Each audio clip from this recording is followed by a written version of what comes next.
going on, ladies and gentlemen, and welcome to Dogman Weekend. I got an exciting lineup of people that you guys are going to be hearing from. This is one of the first shows of this Dogman Weekend, but I'm telling you, you're going to want to be checking your phone notifications. So if you don't have your notifications turned on, turn them on right now because there's stuff dropping over and over and over and over and over again. I'm telling you, you might not get through listening to all this content until next weekend. Or maybe by the time you're listening to this content, we'll be moving into Bigfoot weekend.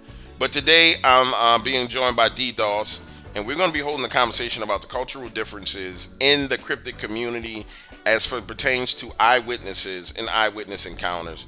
And without any further ado, the one and only founder of the BDRP, D-Doss. How you doing today, bro? I'm very well. How are you, sir? Good. Sitting back, smoking a cigar, chilling. Excited about having this conversation. Let me frame it like this. So, when I was going through videos, and I've gotten to the point now, D, where I have enough knowledge and understanding of what goes on in the woods without going into the woods, and putting myself in danger. But I started looking for videos that validate what I've been saying, right? And Right. so, one of the things I've been trying to explain to people is how hard it is to get black witnesses to really talk about the things that go on when they have their encounters in the woods, just creepy encounters in general. And I found the perfect video where it was indicative of the experience that I've seen a lot of black witnesses have. And it's this guy, he goes out into the woods. They clearly out in the woods, him and his friends recording spiders, right? They're like looking at a giant spider web, they're recording the spiders, and then you hear this howling and screaming in the woods. It's not a coyote or something way worse than that. And his eyes get big, he looks, and everybody's looking. And then the funniest thing he says, y'all ready to go? Y'all ready to go? And everybody said, yeah, we leaving. And they turn around and leave immediately. And that's kind of been my experience with eyewitnesses that are, number one, that are black, but that are not crazy as well. As in, like, I'm going to some black folks are just crazy. I'm going out there and look for it. I don't give a damn what you say. But overall, that's been the Yeah, experience. that's a Kind of like heavy-handed you. insinuation. No, Yeah, kind of like me. I got you. yeah, you retarded. I'm going out in the woods looking for it. Guys, y'all gotta understand. This dude been like, DW, we're gonna go out in the woods. I know where they are, and you ain't even gonna bring a pistol. No, hell no, I'm not going. No, no, no. What do you think that because you're from Oklahoma, I'm from New Orleans. One's an urban Right, area, and one's a rural area, right? Um, right. I think it's a juxtaposition because I don't want to put all black people in one basket because people be like, oh, you can't say that. And it's a juxtaposition based on the experiences growing up. I'm pretty sure there's places in the urban setting that you be like, hell no, I ain't going over there. But I'm pretty sure. But I'll be like, nah, let's go. We gonna be fine. You know what I'm saying? Um, Yeah. and so, what's your thoughts on the cultural differences based on experience as a guy who grew up like in the rural areas in the country? Well, in the country you grow up, well, in the part of Oklahoma I'm from, I'll say that. Even Arkansas, back where the family farm is, in North Texas, where my dad's family comes from, you hear a lot of kinfolk talking about stuff like this, but they didn't really have a name for it. The strange things in the woods, the catamounts and whatnot. For me, it was always interesting, and I've had that special type of mental capability to run into danger since I was a kid. And I think we were talking about it off air. It's just I have this ridiculously avid, curious nature where I want to see for myself, and I want to see multiple times, and then I'll get involved, and the danger of it is null and void for me. I don't even consider it. But like you said, there's something wrong with me. But growing up in Oklahoma, and especially around southern Oklahoma, where a lot of these big accounts are from, as well as Bigfootville's in southeast Oklahoma, you really the cultural difference does come into play in a way, because there's folks who like Milo, Oklahoma, which is a predominantly small black town. I think it has population less than 300, and 80 something percent of those are black folks riding horses, going to rodeos, wrangling cattle, baling hay. But I know some of them old boys, one of which I asked, who I thought would be all about it, said the same thing you did, that I'm out of my mind, that he's not going anywhere near those things. Yet this guy I've been hunting with, fishing with in the deep brush, not just on the peripherals of some state park. So I think it may be the nature of the research itself and what we are researching. But as far as the cultural differences, a lot of black folks, especially in the South, are superstitious, as you say. And with that superstition, uh, not compared, but added to the stories we're told when we're kids about all this weird stuff going. For instance, I wasn't supposed to whistle. I like to whistle. I guess I do it sometimes. I don't even realize it. I got in trouble, and the only time I really got in trouble is when we went to the farm in Arkansas, which is surrounded by woods. It's close to the river. Actually, you can walk through the woods 200 yards maybe, and you be right on the river. And my granny would get on to me. But my mom, who normally wouldn't care because, it's my mom, grew up in the same house that she lives in, she would be furious. And I never did understand it until I got older. And hindsight's 2020 makes you kind of wonder, like, what did she see when she was a little girl? What this catamount that was supposed to have snatched me up by the tree line if I kept whistling around the property, that maybe wasn't a mountain lion like I assumed it was. So the cultural differences, well, and not just black folks, like Native Americans, they're really close. They play their cards close to the chest as far as any of this stuff is concerned, and they have a lot of information on them. They have been passed down orally in their oral traditions. Some of their written works, especially the Choctaw and the Chickasaw, which are the predominant tribes here in southern Oklahoma. I grew up with a young man whose great uncle was what they call the last great medicine man of Oklahoma, Buster Ned. And Yeah, I remember being you telling nine, me 10 about years that old, craziness y'all yeah. did. That was dumb what y'all did when y'all went out there messing around, bro. Well, yeah, it was very, very dumb, very dumb, and very. I don't think there's another there's another word besides dumb that'll fit. But the stories that we were told is what led up to that. And Jason, uh, he didn't really care about it too much. His mom, which I call Mama, also, she would be telling us these stories and how when she was a little girl went out to the church out there on Dogwood Road, would see babies and balls of light floating through the woods, and then they turn into something else and disappear. And men who would watch her and her brothers and her cousins playing outside the church and would walk towards them and then just disappear right in front of them. Or people throwing fireballs, medicine men throwing fireballs at one another. And she's in her 60s. This wasn't that long ago. So you hear stuff like that about the supernatural. And we, of course, experience a lot of supernatural stuff on that property. For instance, we were looking for the entrance to where the ancient medicine man burial ground was, because from my understanding, they'll hide the medicine man burial ground because it's all burial grounds are sacred land. But there's something about the medicine man's burial grounds. I guess it's super sacred. I have no idea. That's really what we were looking for. We found ourselves under this old rickety wooden bridge, or we as in the group. I stayed on top of the bridge. I was the lookout. I was smarter than that.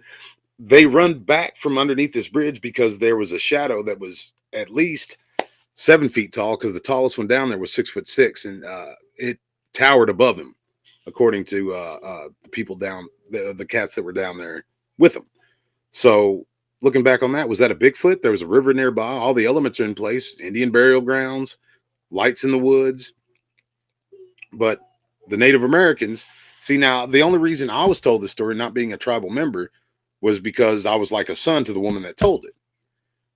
You won't get that if, say, you're from Los Angeles and you like the Bigfoot or the paranormal field or whatever, and you go to one of the tribal members. They're not going to tell you nothing. And if they do tell you something, it's going to be completely inaccurate information, because that's something to them that's very, very special. Either that, or I mean, they're just tight-lipped on weird information. Who knows? But uh, that's another cultural difference. The superstitious mindset of the Southern black folk, the tight-lipped nature of the Native American tribes in Southern Oklahoma and all throughout Oklahoma. I don't think that's just exclusive to the Choctaw and the Chickasaw. There's reasons behind that, and I think earlier you were saying something off air about the DNA memory. Right. I was That's a talking very about real genetic memory, genetic meaning memory. Yeah. like there's certain things that are inherently, certain fears and frights are inherently, it's in people's DNA. I mean, you know even without encountering something in the woods ever in your life, you know a certain fear that lets you, the fear comes that lets you know, yo, what I'm feeling is not normal. You know what I'm saying? And from a that's one thing. When we start talking about cultural differences, I think one of the things that influences or makes it kind of conflated is, and this is from eyewitness perspective. So I can talk to an eyewitness that's from the South, that's white. I can talk to an eyewitness from the South that's black. I can talk to this eyewitness from the South that's Latino, and some, yeah, Latino, right?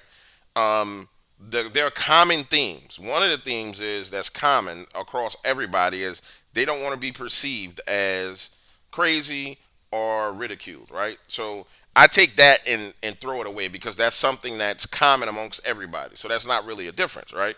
Then when you start getting into it, it kind of starts to taper off. Okay, so one group is in the woods significantly more than the other one at this point in time. So we're talking about white males being in the woods, hunting, fishing, doing things significantly more than based on their geographical locations. They're in the woods more, right? Then you get a smaller segment of the African American community that's because of its rural geolocation is in the woods. Then the same thing with the Latino community. So I take all the urbans, throw them out of the window. So now I start looking for the comparisons amongst the groups that are in environments where they encounter these things. And that's when it really starts to shine. And that's when I started learning about genetic memory because there were guys who had been in the woods their entire life, never encountered anything crazy. And this is across the board, all racial groups, or the three big racial groups. They get in the woods, they never encountered anything, but then when they have this encounter, it's like, bro, this it the fear was so strong that it felt familiar. Like I knew I needed to be afraid of this. Like deep down inside, I knew that something was wrong. Even though I've been in the woods my entire life, hunting since I was a kid, I knew something was off, and this just don't make no sense. And then it made me so afraid. It was like something otherworldly or something I remembered from a past. Specifically, the words from a past life, and that's what I mean by that. Right. Not And I saying don't to be disagree. clear. I want to be clear. I'm not saying that people have past lives because there'll be some jack behind that'll say, "Oh, Dark Waters, you think people have past lives?" I'm just saying that's how they Dark describe it. Waters Like, believes in reincarnation. right, right, right. Because you think you're a Christian, but you believe in reincarnation. No, that's not what I'm saying. I'm Yeah. telling you how the witness described the level of fears. Like they knew this fear before, even though they've never felt this level of fear. And that could also, I mean, I'm not trying to go too far out on a limb with it, but that could also be a spiritual thing. Um, there's, and I just learned about this from a fantastic preacher named Joshua Selman. He was talking about spiritual mantles. Now, when we're talking about reincarnation, obviously there is no reincarnation. This life that we live is the only one we get, and it's a gift. But John the Baptist, they were looking for the precursor to Jesus Christ, which the was it the reincarnated Elijah or the spirit of Elijah that was going to set itself upon a man, or was it a mantle? Was it a title that a person would carry? I believe the second one. I think it was the a spiritual successor, somebody who was in the same vein as Elijah. And Elijah the prophet was no small uh, part of the church. He was a massive prophet, not only a prophet, but the power of God flowed through him in such a way he called fire from heaven. Uh, John the Baptist, greatest of all the prophets, he was the spiritual Elijah, which was the precursor to the Mashiach, the Messiah. And I say all that to say this: the genetic memory in man could be this spiritual nature, this the spirit that man has that's been passed on through his father. So it could be back to the beginning of the when the colonials got to the Americas, and we're running into monsters and all sorts of other stuff. No, that makes perfect sense, and you, I understand what you're talking about when you start talking about mantles, and it's you would there's godly spiritual systems that function through men, and there's patterns. Anytime you see a pattern of something, it's technically a system that's put in place. You know what I'm saying? Whether it be from a spiritual perspective, and I'll bring this back to Dogman in a second. When you talk about like Jezebel and the battle that was with Jezebel and what Jezebel was trying to do, that spirit is a spirit that wants to dominate, rule, and kill men. You know what I'm saying? Period. And it can Right. manifest itself in men and women. and it's always in a trying to either get to a position of authority and usurp authority, or it's in the position of authority and it manifests these behavioral patterns. But you can take that system and you can see it at play throughout the Bible over and over and over and over again, just like you can see it at play in this world, this environment that we live in, over and over and over and over again. And if you're smart enough to say, hey, this is the people call it the Jezebel spirit, but if it's the actual system of Jezebel that's playing out, you see it in the entertainment industry, you see it in the movie industry, you see it in interpersonal relationships, you see it everywhere. If you understand what it is, then you know how to deal with it, because there's a map and a roadmap, and there's rules of engagement with how to deal with it. So, yeah, I mean, if we're talking from a genetic standpoint, genetic memory or spiritual memory, it would make sense that over the years, that certain level of fear of what we would have to move it into the spiritual realm of where they come from, of dealing with fallen angels, would make sense that there's a way to deal with this. And over the years, from a spiritual perspective, people's spirits know that, wait, this is something that's spiritual, and we've seen this before, right? And you tap into that.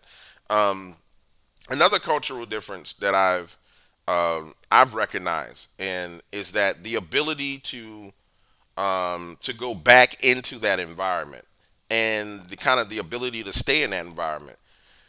I found where certain people are willing to go back into that environment a lot more frequently than others. Specifically the woods. Okay, I had a bad encounter in the woods. And, unless they're, and again, if you guys imagine these buckets, right? Unless you're living off the land completely, or living off the land as a significant amount of your income, or the way you feed your family, there's certain people who, they just say, nah, I don't need to go back in there anymore. You know what I'm saying? I'll go to the grocery store. And then you find other people who say, nah, I got to go in the woods because I need to go feed my family, and this is how I make a living. And so I got to deal with the fear. So again, it's kind of like some of these things are cultural differences, or they kind of masquerade as cultural differences. But the truth of the matter is, it's actually attributed to their lifestyle, their location, and the needs that people have. Am I making sense? It makes a lot of sense. And the thing about it is, the cultural difference is, at the very end of the day, if I see a jar of pickles and a Chinese person from Hong Kong sees that same jar of pickles, and say an Irishman, he's in the grocery too, and it's the last one. How important is it going to be to each and every last one of us? It's not going to be less or more important based on the color of our skin, or even the cultural difference. It's need and necessity, right? So a lot of people who go into the woods encounter these things. Let's say not even a lot. Most people that go into the woods and encounter these things don't mean to. They don't. It's a benign experience, and not benign in the fact of what's going on with it. It's benign that, like, they're going fishing, they're going hunting, they're setting up trail cams, whatever, and this experience takes place. Now, you can go back and look at the person's background, their education level, their religious affiliation, or their spiritual proclivity towards Christ or whatever. And based on all those elements, that's going to say what this experience does to them mentally and spiritually. So at the very end of the day, all can agree that these things they project a type of fear. Even the bravest men I've talked to, who haven't I talked to? Navy SEALs, ex bounty hunters, and I'm talking about bounty hunters back in the '70s, back when you could, like, shoot people like it was the 1880s, or beat them up and throw them in the back of your pickup truck and just take them to jail with paperwork and get paid and go on about your business. Even those type of tough and rough characters will admit, even begrudgingly, to the fear that they felt coming off of these creatures. It's like they brought an element of fear with them. So the cultural differences, though significant, at the very end of the day, looking at the nature of the beast itself, so to say, isn't going to add to too much, because everybody says the same. Mostly everybody says the same thing, except, there's a handful of crazy ones. But these things bring fear to them to a certain degree, that some of them don't even go back to the woods. They're lifelong fishermen. They never fish again. Some of them I've spoken to, they hunt to feed their families. They're not trophy hunters or sportsmen. They hunt to put meat in the freezer. And they got to do something different. They're hunting squirrels out of their backyard or on their property because they're not going looking for deer in the woods. They're not going to the woods at all. That's the biggest tragedy to me. You know, no matter what culture it is, these things dictating the movements and the actions of actual human beings, because they ain't us. I don't agree with that. That there's some form of humanoid. They're a beast of some kind, and the vast majority of them probably are fallen angels. There's no way that an animal or a beast can project that type of fear without even seeing them. And I could vouch for that. Sometimes you don't see what's in the woods. You don't see these creatures. You can just feel them near you, and that fear is always there. It may translate as something different, but it is some form of fear. And I'll tell you this. I guarantee you, I'm gonna do this experiment, guys. If you're listening, watch this. If I take a shift away from cryptids, right, away from Dogman, Bigfoot, and just shift towards paranormal encounters, scary encounters, shadow man, witchcraft, things that have happened around people's houses, that's not directly, it can't directly be attributed to, what the hell are they doing outside, man? That can't be directly attributed to cryptids in the woods. I guarantee you, you'll have way more encounters coming in from urban areas. There's a guy that has a TV show called, call-in show called Spooky Hours, MREC TV. If you go listen to MREC, I've called into his show before just to say hello. If you listen to MREC, he'll have 1,000 people in the chat calling in, telling stories, but they're all stories that take place in that urban environment. Things about shadows, things about poltergeists, things about people having hoodoo and voodoo wars across the street from each other, things about flying humanoids, but it's all taking place in that urban environment. And I think environmental influences play a lot, and environmental locations play a whole lot into what the paranormal encounters are. So there are cultural differences in how witnesses behave to having encounters, but the most significant thing I believe is that plays out in the cryptid community is because of where populations are located culturally, you see a lot less of cryptid encounters coming out of minority communities because they're located normally in urban areas. Now, if we see an increase in urban areas from people who live in urban areas, um, talking about it like a rapid increase, then we know there's what I call encroachment going on in that area. If I'm making sense to you guys, so I mean, um, it makes all sense in the world, and encroachment is happening. yeah, encroachment. I would say encroachment is happening to a certain extent. Um, but if we see, huge, super duper huge increase, then we know encroachment is happening. It's important to have this concept out there for you guys because there's a lot of people who say, well, I believe the cryptids are going to, they're coming into the city to kill and take us and do this and do that, right? Well, you're looking for empirical evidence of that fact. And how do you get evidence? This is for the armchair researchers who do research online. And when I call you armchair, it's not so much an insult. It's just the factual matter is that you're not out in the field doing research. You're normally not actively having a public phone number where people can call you. You are researching, through encounters, through other people's shows, and through Facebook. And there's nothing wrong with that. I want to be clear with you. It has a Right. place. It has its duty. It has its role.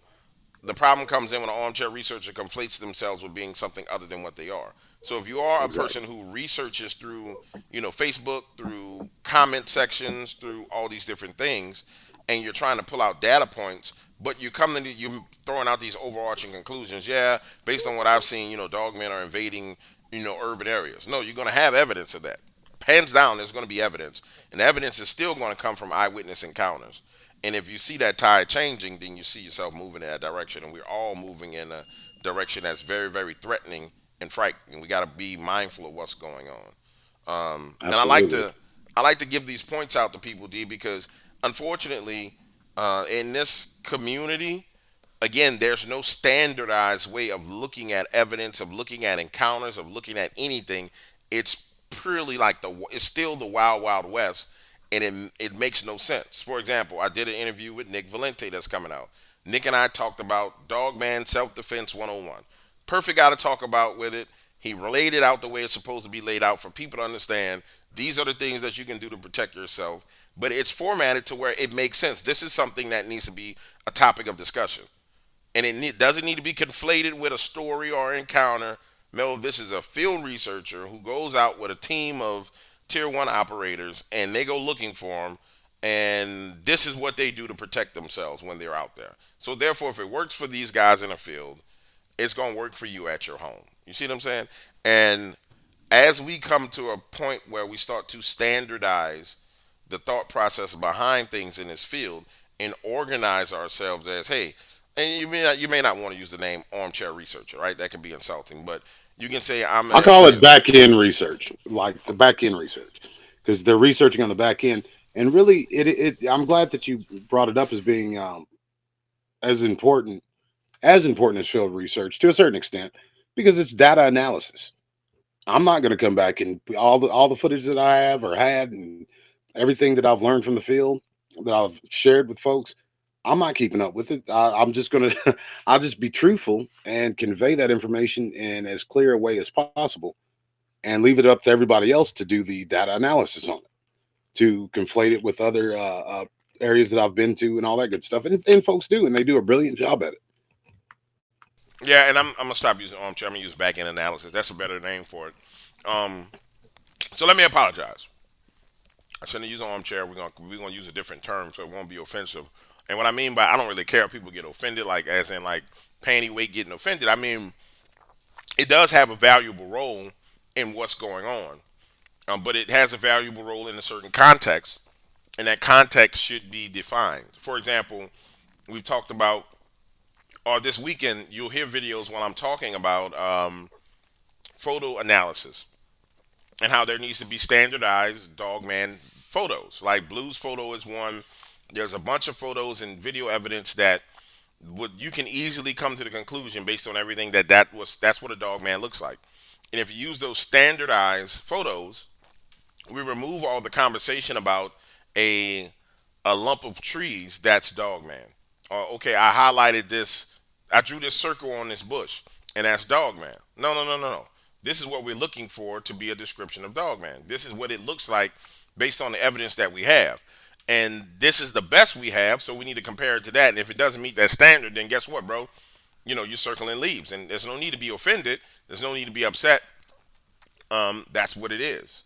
And so, as we move forward and we address these issues, whether it be cultural differences, whether it be um, self defense and how to defend yourself and standardizing that, whether it be investigative approaches out in the field where you're taking certain data, like what's your girl's name? Hellbent Holler and the guy that she rolls with that went down to LBL. Those guys really have probably one of the best systems for field investigations I ever heard of. I mean, they take all kinds of data, temperature, um, time the sun rose, the time the sun set, um, coordinates, Latin longs, wind speed. They take all these different things and they document it. And that's what real field research is. It's documenting what you have and looking for um, things that are abnormal based on your documentation.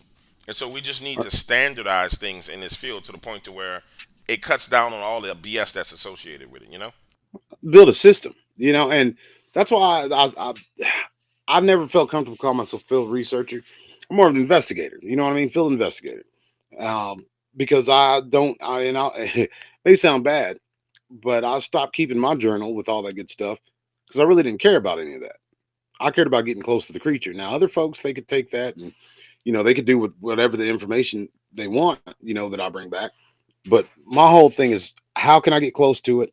Why am I able to get close to it, and why people can't? For instance, and you got to think outside the box. There was the thing about the blob squatch, right? Um, but blob squatch was uh, uh, the big name for anything and everything that wasn't exactly clear, and there is no clear photo of any of this stuff.